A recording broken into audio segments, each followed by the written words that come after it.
everybody, Mark Shaftlein with you, and this is the Shaftlein Report. We're going to cover everything. We're going to cut through all the propaganda, give it to you straight from left, right, and center. The opinions are what counts.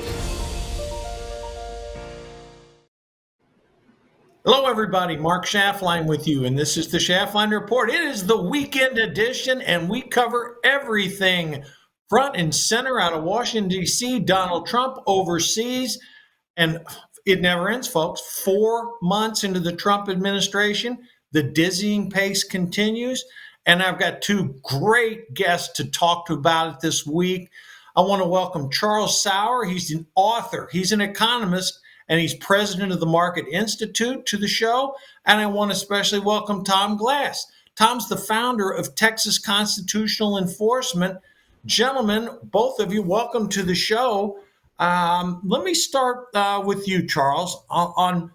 Let's talk a little bit about this budget piece that the House of Representatives passed this past week. You know, a lot of people didn't think it was going to get done, and Democrats voted completely against it. The vote was 215 to 214. And, you know, a dirty little secret a lot of people don't realize is that, you know, had a member of Congress not died last week, this thing might not pass the House. So let's talk a little bit about that, Charles. We got some things in there that were good, some things that weren't so good. At the end of the day, Republicans are patting themselves on the back, but we're still going to be increasing the budget deficit by trillions of dollars. Your thoughts? Yeah, I mean, I think what we have here is we slowed down the rate of growth. This is a good bill. Beyond that, there's some good fiscal policies that are in the bill, but it's really just kind of amazing that they were able to come together and get something done when you know the left wasn't going to support it. But what I find interesting about the bill, we can talk about how it passed, and that is interesting in itself, but there are a lot of policies in here the left would support. The no taxes on tips, the no taxes on overtime. Those are things that would have been under a Democratic agenda in the past. So while they might not be policies that even I support, it's interesting when you see all of the Democrats vote against it because it changes the wages for the working class. It changes the wages for, you know, waiters and waitresses. It changes wages for people that get overtime, which are inherently not managers. They're not the people that are making decisions. Those are the policies that Bernie Sanders would support. And so it's kind of interesting when you see they voted in lockstep against the bill. I think that you have to give a lot of credit to Mike Johnson for not just passing this bill, but getting everybody on the record that they were going to support this level of funding previously in the year. So I think it's amazing that it passed. I really feel sorry for the rule. I feel sorry for everybody. Ways and Means had a 16-hour hearing. E&C went almost to like a day and a half. And the Rules Committee met yesterday from 1 a.m. to like 10 o'clock, 11 o'clock at night. So they've had a couple of long weeks on Capitol Hill working out these bills. But at the end of the day, it is a better budget than we've had in the past where the spending's going to be in the right place. And they're actually going after some of the programs that really needed to be gone after, like Medicaid and Medicare. Well, we at least got some adjustments, if you will. And Tom, let me put you like this. When I hear Congress talk about cutting spending, and you sort of refer to this, Charles, they're actually not cutting spending. They are reducing the rate of increase. In other words, on the Medicaid cuts, they're still going to spend $1.5 trillion over 10 years, as opposed to what the Democrats wanted, which was 2.4. So that's how we get a, quote, $880 billion cut. So folks, don't be misled by this. It's just, as was mentioned, slowing down the rate of increase. Tom, what was your impressions?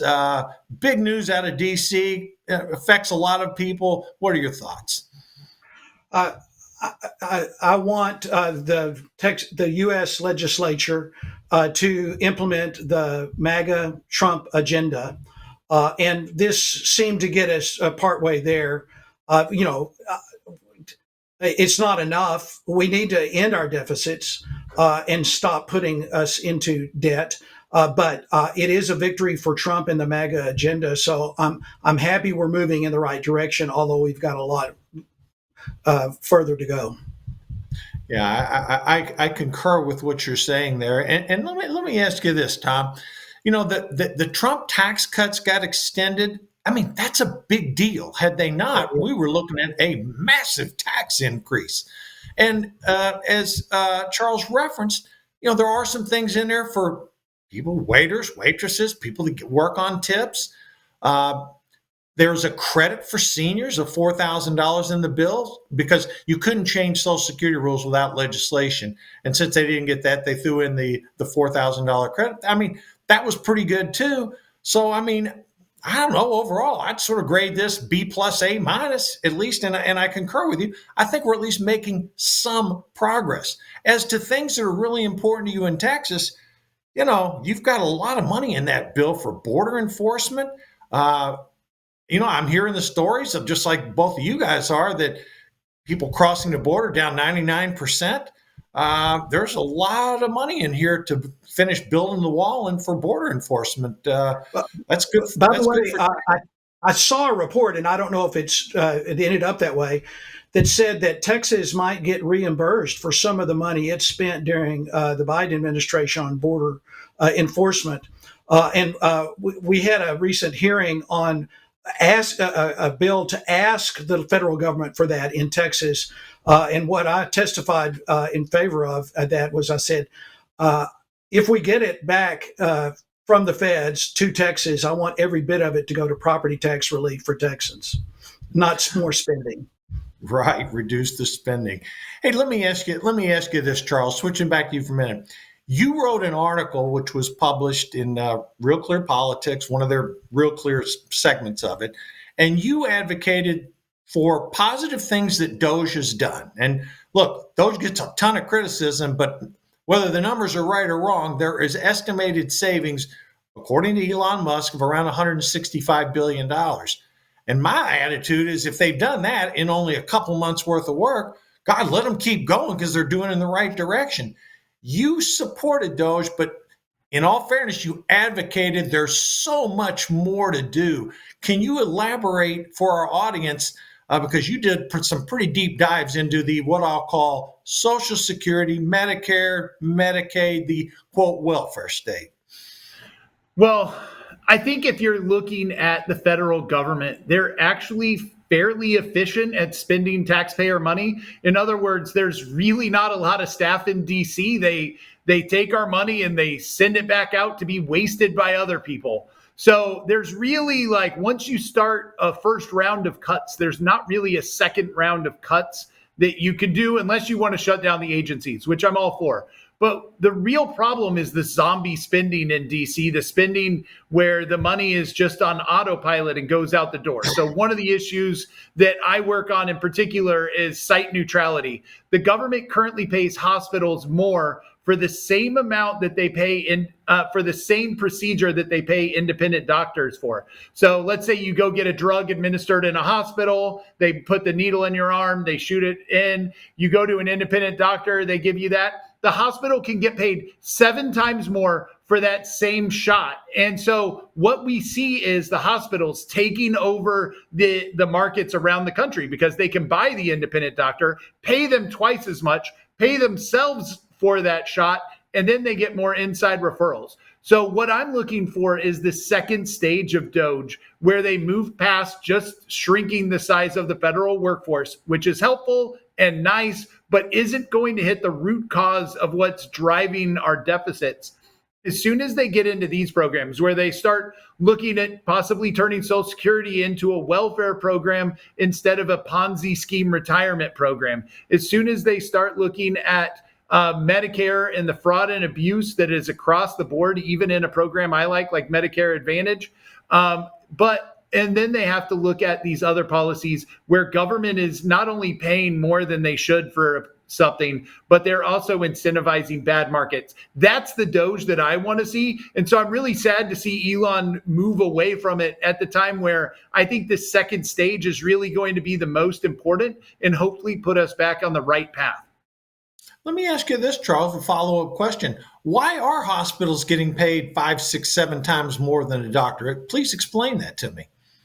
So they charge a fee because they have their own location, and Medicare allows hospitals to charge the fee. So they charge the fee for injecting the drug, but then they also charge another fee because you're in a hospital location. And so that's where you get to that 7 times amount. And the independent doctor can only charge you for administering the drug. And it's a fairly easy thing to deal with, but the savings over 10 years would be $150 billion. Truthfully, I was trying to get it in the package they passed last week. I thought that, if you wanted to support rural hospitals, or if you wanted to offset these tax plans, maybe you could actually do this smart fiscal policy that's going to save $150 billion and put it towards whatever pet project you wanted. And I didn't care whether it was left, right, center. I didn't care if it went back to the hospital cronies. If you fix market manipulation, or if you fix market malincentives, then we're all better off as a country. And look, we could save the money, put it towards the debt. That's the best way to do it. Or you can put it towards any pet project you want, because in 10, 20 years, our healthcare system would be in a better place. But they left it out. But it's really all about the way that the hospital lobby works in Washington, D.C. Oh boy! Well, I like Tom's idea. Either refund it to the taxpayers or pay down the debt. All right, first commercial. We got to take a quick break here, 90 seconds. But when we come back, we're going to learn a lot about what's going on down in Texas. Tom is spearheading a lot of good initiatives down there. Our mutual friend, Dr. Steve Holtze, we got some great update on him. Be back in 90 seconds.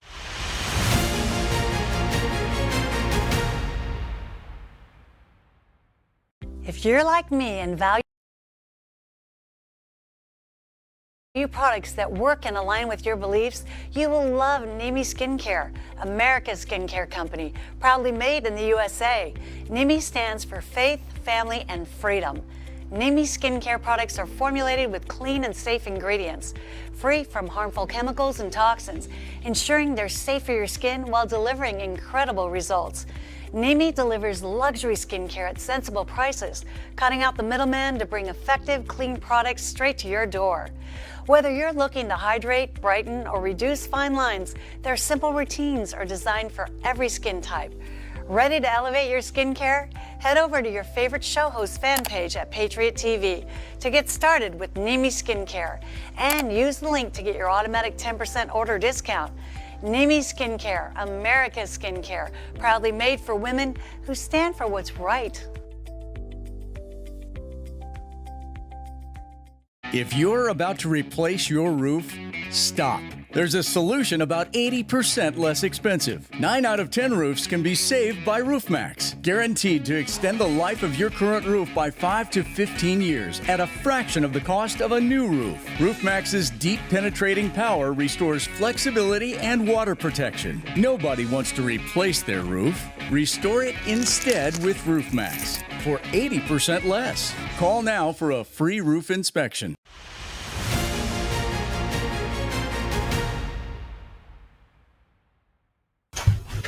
And we're back. Hey, Tom, let me ask you this. For our viewers and listeners out there, talk a little bit about Texas constitutional enforcement. I read through your blogs that they're posted to it. Give us a little background about that, because all this sort of ties in together between conservatism, what the federal government's doing, what the state government's doing, the conflicts, the things they agree on. Share a little bit about that with our viewers and listeners.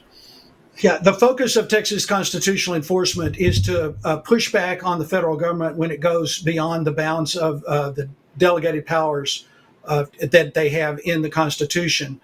And I guess it's motivated by the fact that I actually spent a little bit of time in D.C. On vacation when I was at my job, trying to go work some issues in D.C. And I realized that citizens just doing their own thing in D.C. Will never be able to impact the toxic culture and the crony-controlled culture there.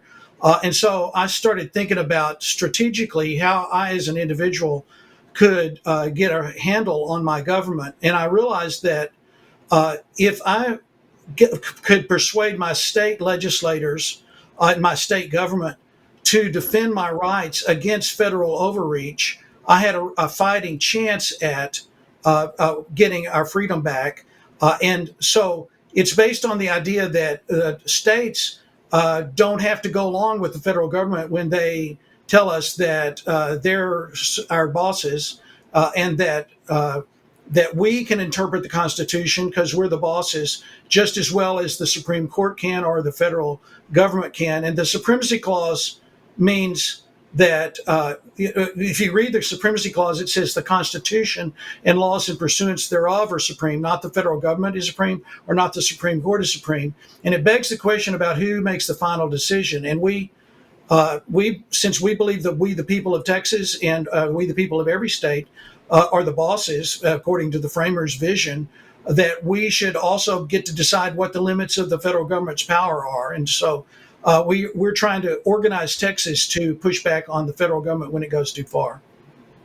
Well, I got to tell you something. When you talk about, Tom, the federal government going too far, boy, there has been issue after issue. And I'm gonna ask this of you, Charles, because you mentioned about influencing bills, and you're in Washington D.C. You have a lot of communication with some of these lobbyists and lawmakers. I mean, what does it actually take to get something into a bill on a position that you're advocating? Because as Tom correctly said, an average citizen, they're not paying attention to him unless he's got Elon Musk or Musk type dollars. I mean, how does it happen? How do they make the sausage? So I guess there's several ways to say it. And I first off believe that everybody does have a voice. And the thing is that we have lobbyists in DC that are paid hundreds of thousands of dollars a year to make it their job to be in the halls of Congress and meeting with staff and members and educating them on the issues. But if you come to Washington, D.C., you can get a meeting with that member of Congress. If they're back home, you can get a meeting with the member of Congress. You can meet with their staff. You can educate them on the things that you care about. The only difference between the average person and a lobbyist is that the lobbyist is paid to spend all of their time on Capitol Hill and doing these things. But look, I am a part of the toxic culture up in DC. We go to these behind closed door meetings and we're a part of the conversations. But the relationships with the staff are developed over quite a while. I mean, I call it a 7-year time horizon to develop the right relationships to help with bills. But if we look at the average staffer on Capitol Hill, they're 28 years old. They haven't had another job. They're underpaid. They work long hours. Both sides of the aisle are up here to make the U.S. a better place. They just need information. So if you own a business or you're a doctor that sees patients, they need to hear from those people to hear about the problems and how to deal with them. So I do think that everybody in the country has a say. They just need to actually take up that responsibility and have that say. And if everybody does it, then they can outnumber the lobbyists many times over. Well, I'll tell you one thing. As an American citizen, I'm proud that you're in Washington, D.C. advocating for some of these policies because, politically speaking, you represent what we believe in. I'm talking to my audience here at Patriot TV. So keep up the good work of doing that, Charles. Tom, I want to come back to you. We had talked, and I looked at some of and I'm going to tie this in together with some of the things the government's doing. But on your blogs, you talked about preventing illegal immigrants from voting. Again, you would think that most Americans would believe that, but shockingly, the answer is no. I mean, a third of the country is Democrats, and most of them believe illegals ought to be able to vote. But specifically to that, there's been a lot of effort put forth about making sure illegal aliens do not vote. And, we talked off air about our mutual friend, all three of us know, Dr. Steve Hotze, who fought lawfare for 4 years on a trumped up charge from a Houston district attorney because he was trying to expose election fraud in Harris County. That's a hot button, Tom. Take it away. Well, yeah.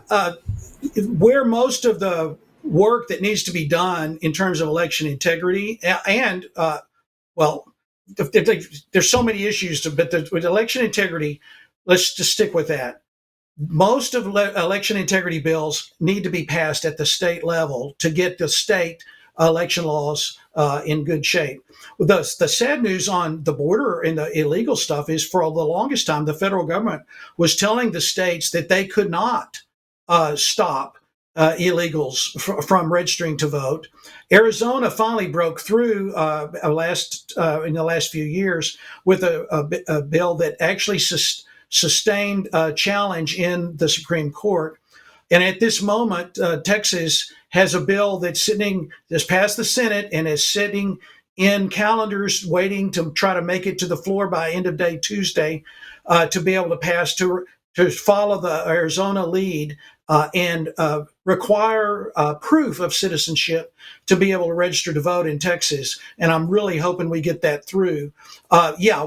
We've had really bad problems with rogue kind of Soros-controlled district attorneys, a lot of outside money coming in to Texas to try to buy our big city district attorneys. And Steve Hotze ran up against part of that. We've got one bill in the legislature this time around in Texas, which we're hoping to get passed, which is not there yet, to limit the amount of outside money coming outside of Texas into Texas elections, to try to maintain our sovereignty and stop the deep state from messing with local elections in Texas.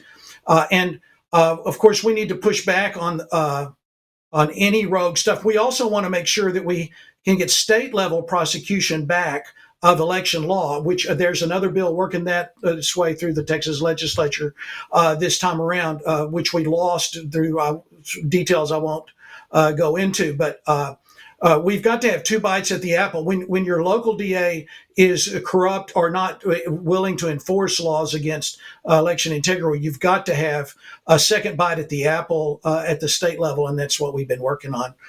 And we salute Steve Hotze for the work he's been doing on that, and we're very happy to see that he's out from underneath that dark cloud. Yeah, I mean, picture this. I mean, you're an individual citizen. Now, Steve done very well for himself, Dr. Hotze has, but again, the enormous cost he had to bear over a 4-year period of defending himself. Folks, these weren't civil charges, they were criminal charges, which were completely unfounded.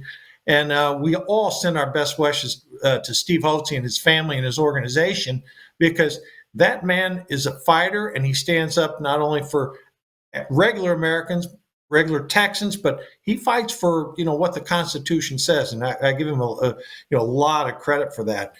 Charles, I want to shift it back to you. And one thing that Tom just talked about there, and he mentioned judges.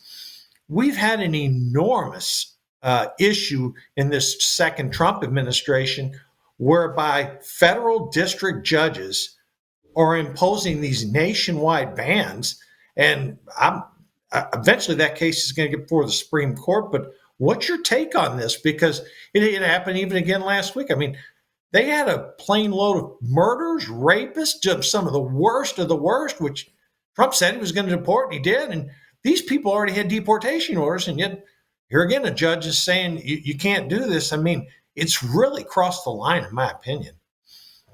I don't think so. And I think we all need to stand up against some of what is going on the immigration front, or the deportation front in particular, because once we see rights being run over, these might be illegal immigrants, but we already know that some of them weren't, at least a couple of them. And as soon as those rights are taken away, then if we put somebody else in charge, let's just assume that Hillary Clinton comes back and gets in office.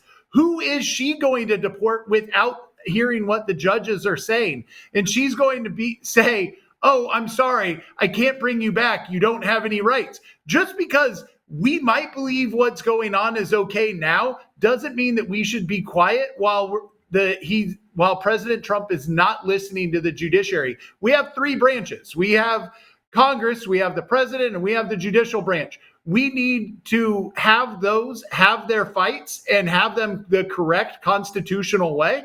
Because if we don't, we end up having a dictatorship. I don't think we can not like what these judges are doing. We can disagree with the rulings the judges have, but we need that to work its way up through the Supreme Court. And I don't think that in the middle, we should label some of these people while we're doing it, because what they're doing is doing the trial by media without having an actual trial. And if you look on our side of how many people, Steve Hotze being one of them, if you look at the way that they're lambasted in the media and you look at the conversations, those were unfair, and we need to let the process work its way out. And I think that that's what's important, especially when we're talking about giving up habeas corpus. I think that this is wild. So I'm protecting these judges right now. I think that what they're doing is right. When the Supreme Court rules, whatever way that they rule, that's when we can all start talking about it in a kind of a different way. Yeah, and I'll agree with a lot of what.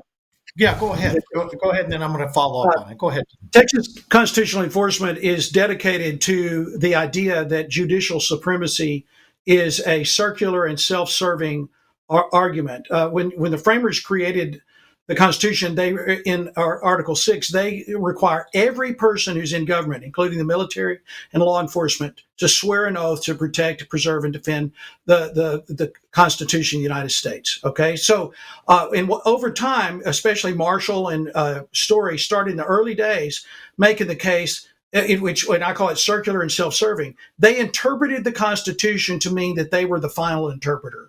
That's what the judges being the final interpreter of constitutional meaning is what I call judicial supremacy.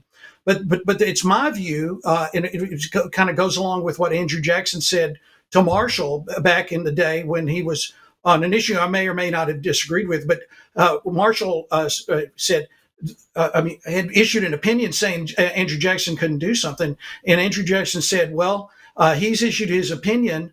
Now who's going to stop me?" Type of thing. And my take is President Trump was hired by the bosses around here, not the judiciary, the bosses, we the people, and he was hired to make sure that we deport the invaders that came along. And his highest job responsibility is, and his biggest promise is to get that job done.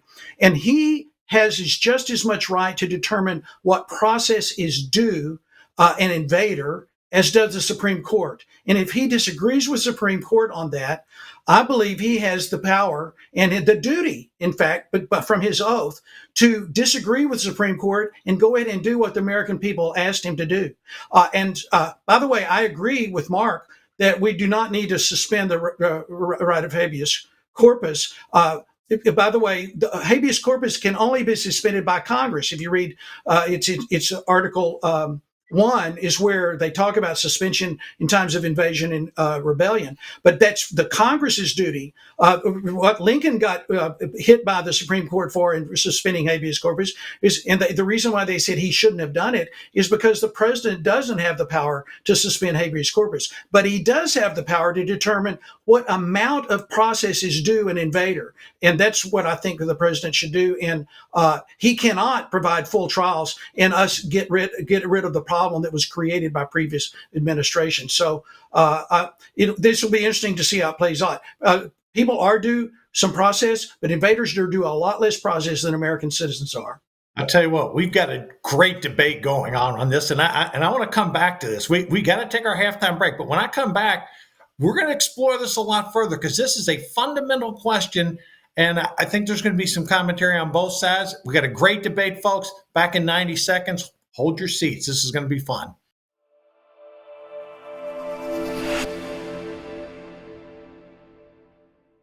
The new Supporting Patriots show on Patriot TV spotlights great Patriot-owned companies and introduces them to Patriot consumers, encouraging them to buy American-made. If you're an America-loving patriot that owns and operates his or her own business, and you have Made in America products or services, you're the perfect candidate to be interviewed on the Supporting Patriots show. If you'd like to be considered for an interview, email us at supportingpatriots@patriot.tv. I couldn't give anything a higher endorsement. I would be remiss had I not include Cardio Miracle on my very short list of secrets. It's the real deal. It's a real product. It's not another supplement. I'm operating about 6 to 8 hours, and I've noticed that being on this Cardio Miracle has made a huge difference. Since I started taking Cardio Miracle, about 8 months into it, the benefits have been fantastic. You know, if I get hungry, then I just have a Cardio Miracle. Not only is it safe, but it's necessary to take Cardio Miracle to stay well. This let me sleep, it's filling up more energy, more get up and go, and it's all because of what this company does. For me as a doctor, Cardio Miracle is a staple. Cardio Miracle to me is hope in a glass. To try Cardio Miracle for yourself and get a special fan discount, go to the host page right now and click the link for Cardio Miracle.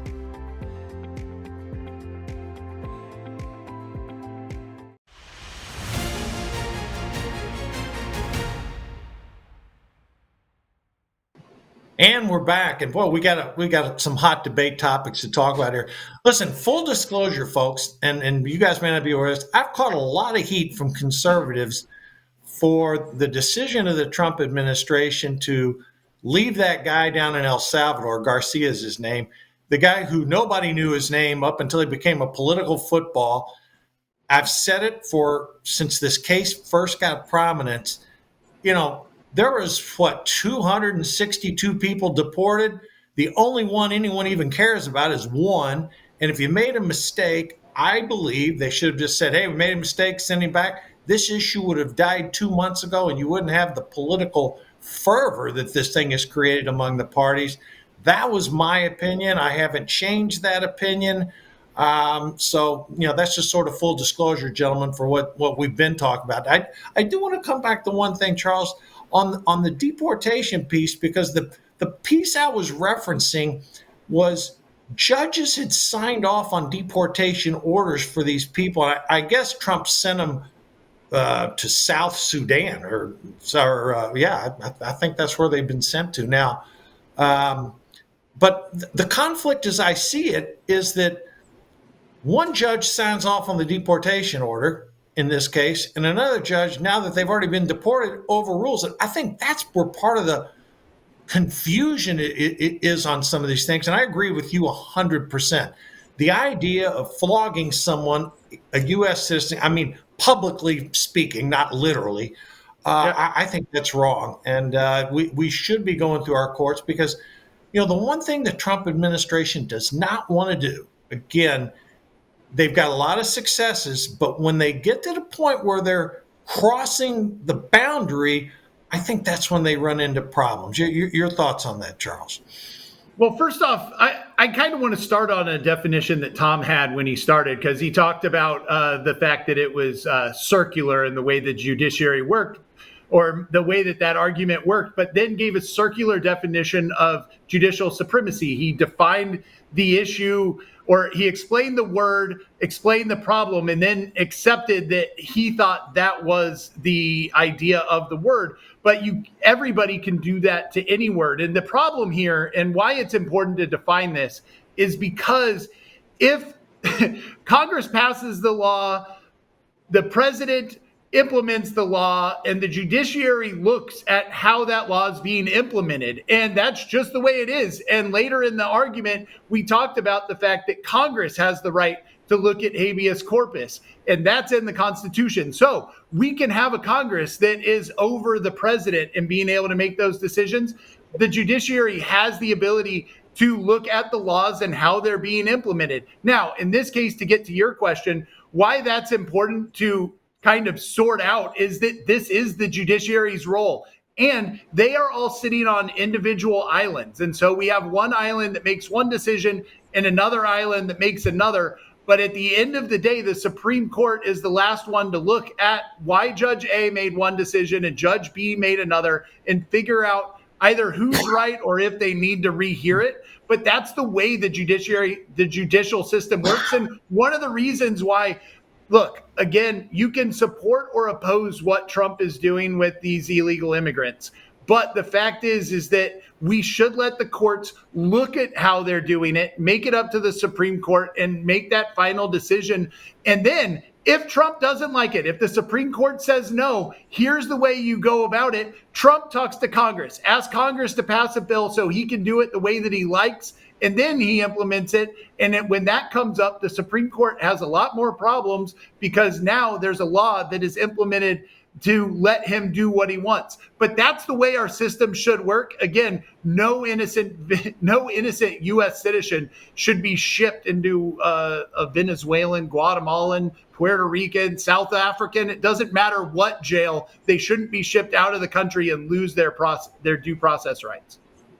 Yeah, well, the guy who I was referring to, he had a deportation. He had an order not to be deported and was accidentally deported anyhow. And again, to me, to fight over one guy like that, I don't know. And I sort of get the piece. Let me ask you this, because Tom, you have a pretty strong opinion on this.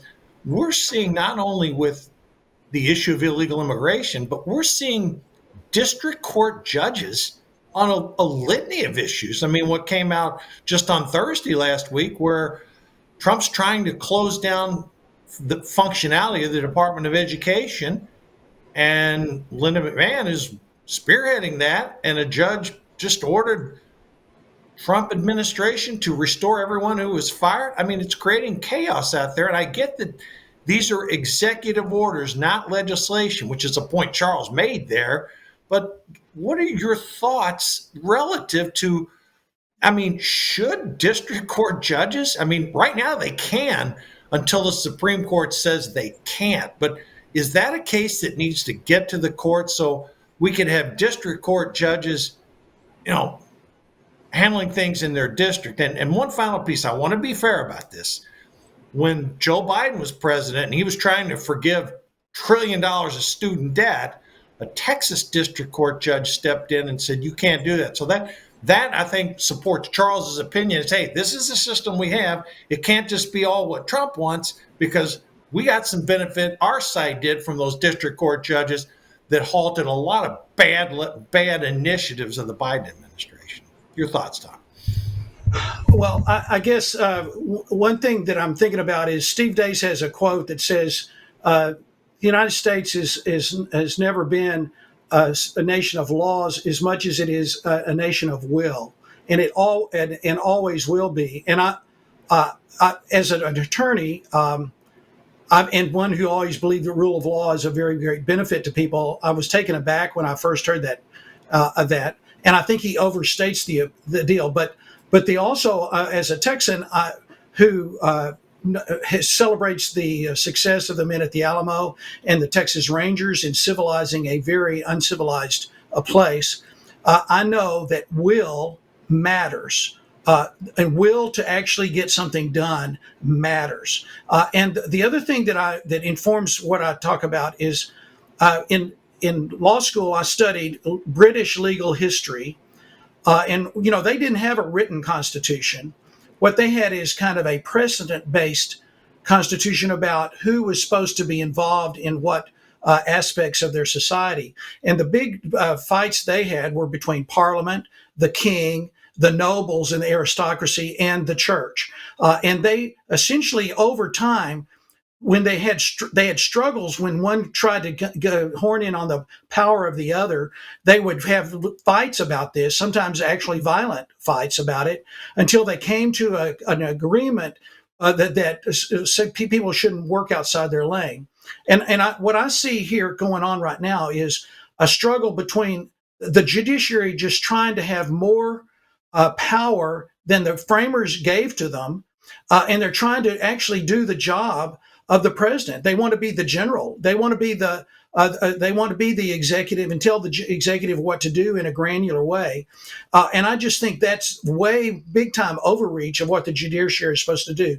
They're supposed to actually adjudicate controversies. They're supposed to give their opinion about what things. But when it comes to running the military or running the executive branch to do what the American people want the president to do, the president does not have to listen to those guys. And the remedy for that, if the president has the will to do what he knows the American people want him to do, and he does it in a way that is true to the Constitution as he understands it, in terms of providing the process due to people. I think he can do a lot. And the remedy that the framers put into that is impeachment.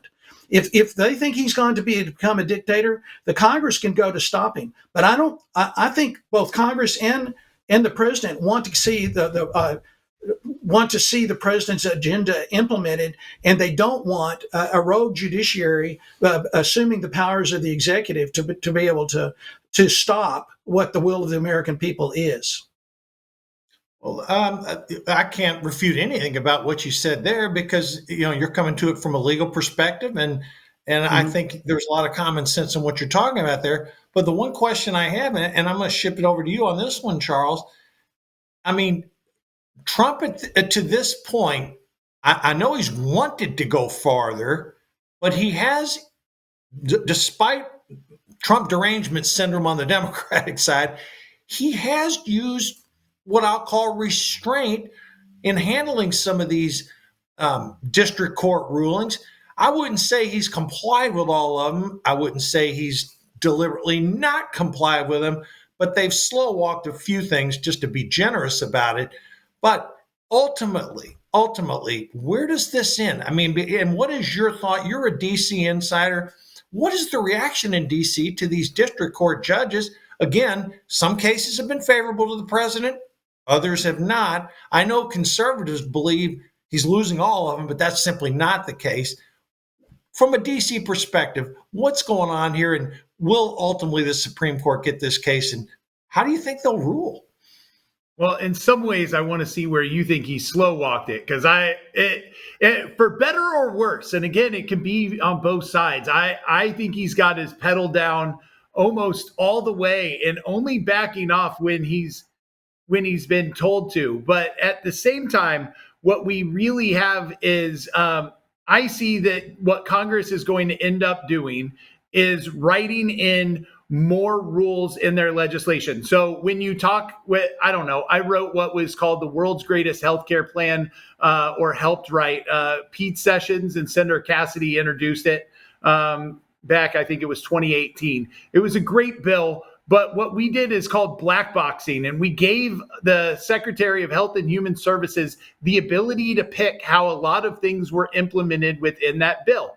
Well, in this case, that would have given President Trump all of the powers. If we have a President Bernie Sanders, it would have given him all of the powers. And so I think we're going to end up seeing Congress take more of their rollback to write more pieces in. But what we're seeing right now is that Congress has passed legislation that created funding for programs, has created programs, created agencies, and we're seeing the Supreme Court stand up for the fact that these agencies have been created, these programs have been created, and the president attempting to stop them. Again, for better or worse, it doesn't matter. We have these three branches, and I think it just needs to work their way out. So at the end of the day, I think Congress takes more of their power back, gives less to the president, and then the courts will have less to deal with because the president will be handcuffed a little bit more in the future.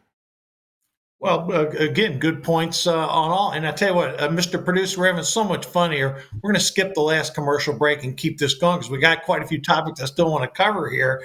But boy, I got to tell you, this is great. Look, I do hope the Supreme Court steps in and actually determines what judges, the extent of their power. And that's not an easy question. I mean, we had a case last week on a religious case in Oklahoma, and the Supreme Court was deadlocked 4-4, and they left the ruling stand. So despite the fact that a lot of people say, well, Republicans control the House, they control the Senate, the presidency, and they control the Supreme Court.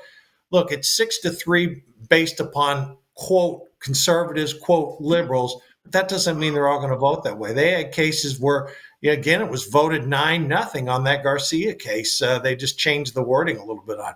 But again, this is something that is going to be debated. All right, I want a couple other hot topics that came about this week. I'm going to start with you on this one, Tom. The airplane, okay? All over the news.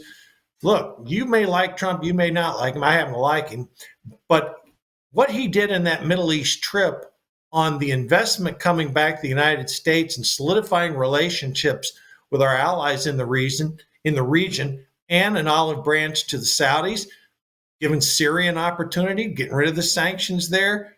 But the plane seemed to, the legacy media was asphyxiated on this plane issue. Tom, your thoughts on that? Yeah, I guess, the media and the left is always looking for any issue they can find to bring down Trump. And they seized on this particular issue. My take on this is, of course, it's improper and it's unconstitutional for an elected official to take gifts. I can't say the word. Gifts from foreign actors that as a personal thing. But, we have a tradition in this country. The most prominent one that I can think of is the Statue of Liberty, where foreign nations, as a measure of goodwill with our country, will give something to the people and to our government. The way I view what this airplane was a gift to the government. Yeah, the president, while he's in office, gets the use of that. I mean, he didn't need it per se. I mean, he's got his own airplane. And of course, he's not using his own airplane now. I'm sure he's using the current Air Force One. But this is, just them making a mountain out of the left, making a mountain out of a molehill, in my opinion. And this too shall pass. They'll find something else to complain about, which will be non-substantive too next. So this is going to be gone soon. That is crazy. That is crazy. I had a feeling you might think differently. Go ahead. How much money did we talk about Biden's kid accepting, and how long did we talk about that, and the fact that we needed this laptop and we needed to track it down, and it wasn't even close to this amount of money. And plus, if we're actually talking about the real story, it goes at the end of his presidency to his library where he's going to be able to use it. It is a gift to Trump. That was what it was done. Plus, it's going to cost millions and millions and millions of dollars to refurb, because they have to take everything out of it, because if it has one little bug, which I don't know how they could possibly find everything in it, then they need to remove it. So it's millions of dollars to retrofit this thing. It's going to be done as Air Force One as soon at the end of his presidency, and then it will be used as his presidential library. But beyond that, we just almost tanked our economy on tariffs based on trade imbalances. This is taking something that is 20% of our current trade with Qatar and taking that as money. That shifts the trade balance. Based on Trump's tariffs, single mothers in Ohio should be spending more on oil because he took this plane. It's a wild term of way to manipulate the argument, to not call this just a horrible deal for the American public. But it's crazy when you consider what he did to the economy with tariffs, and then to accept this, which again is 20% of the trade balance we have with that country. I don't understand. We need to be able to stand up against him on this, so that when we have the next Hunter Biden, we have any ground to stand on.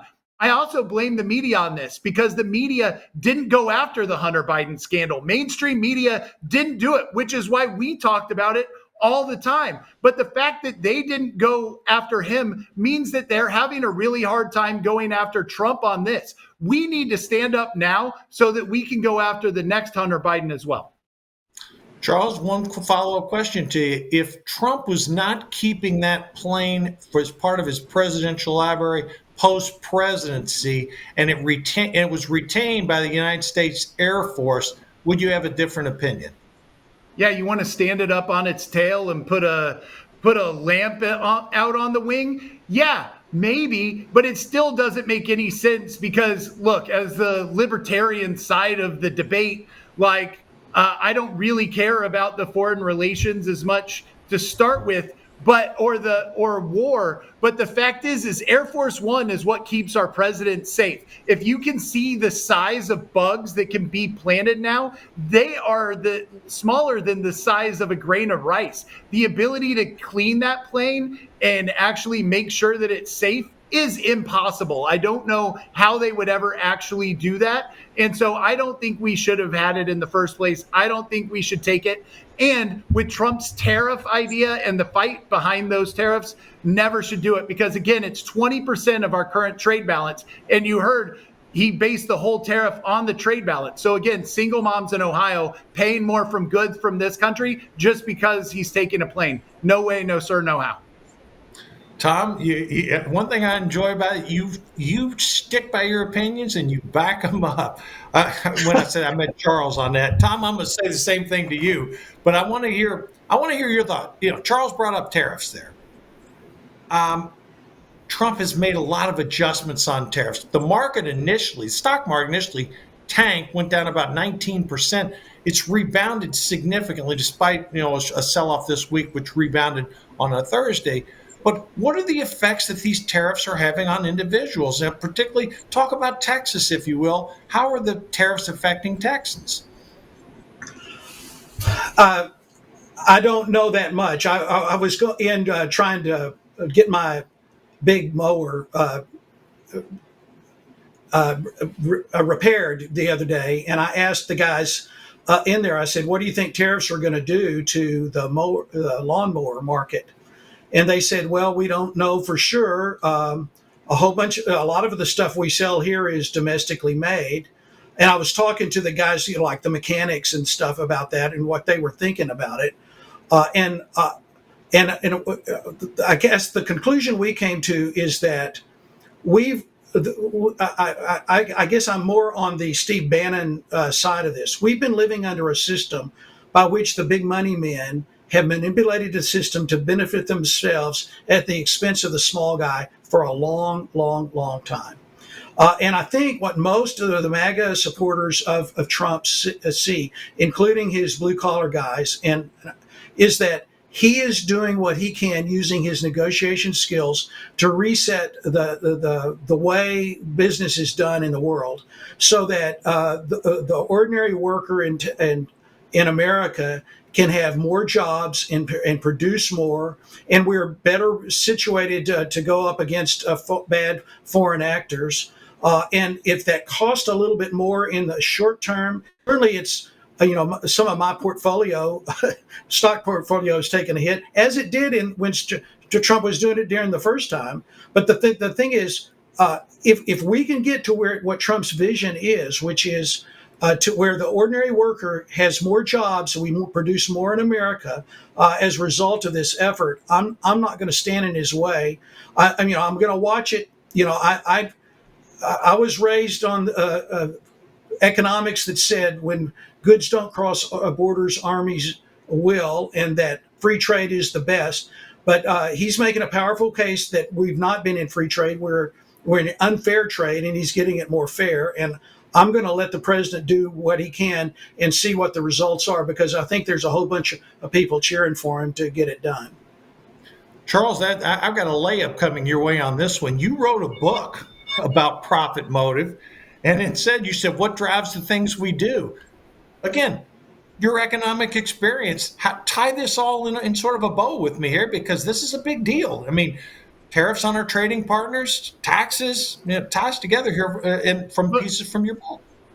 So here's the thing. I think that tariffs are a horrible strategy, but I think that I do believe President Trump that it's a strategy to get us to free trade. But what we heard and this isn't about you, Tom, it's a primary talking point that's out there. It's about jobs coming back to the U.S. because of tariffs. Well, if he wants free trade, jobs aren't going to come back. If he wants free trade, we're not going to bring more money in off tariffs.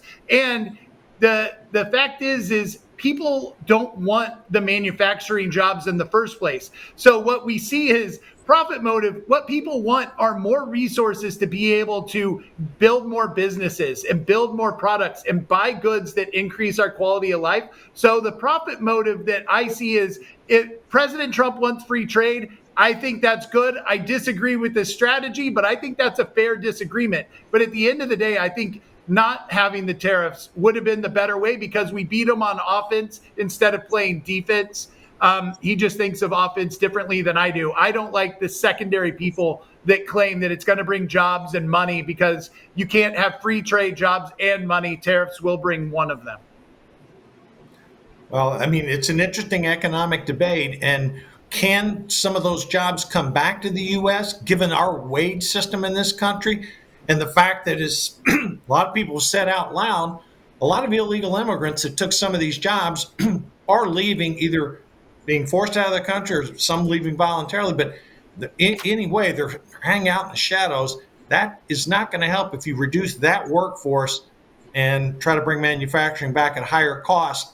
Economics 101 tells me that's not exactly going to work. Okay, guys, 1 minute left. Final story, and I want 30 seconds each of you. We're not going to talk about Joe Biden's health, but the cover-up in the Biden administration. Tom, 30 seconds to you. Pretty bad, isn't it?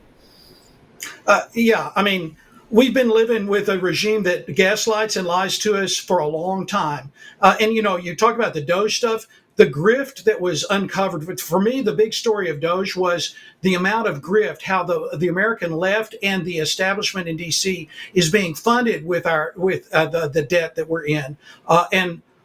Seeing the exposure of how these people operate and the unseemliness of it is a breath of fresh air. And I think we need to resolve that. We wanted to do something where it never happens again. Certainly, a lot of people have been educated. Yeah. 20 seconds to you, Charles. Look, here's the deal. Trump is taller than me. He's bigger than me. And yet he says he's 40 pounds lighter than me. I think he should set the record straight and get it going so that, again, we can attack a Biden administration. Folks, great show. Thank you both for joining me. That's it. See you next week, folks.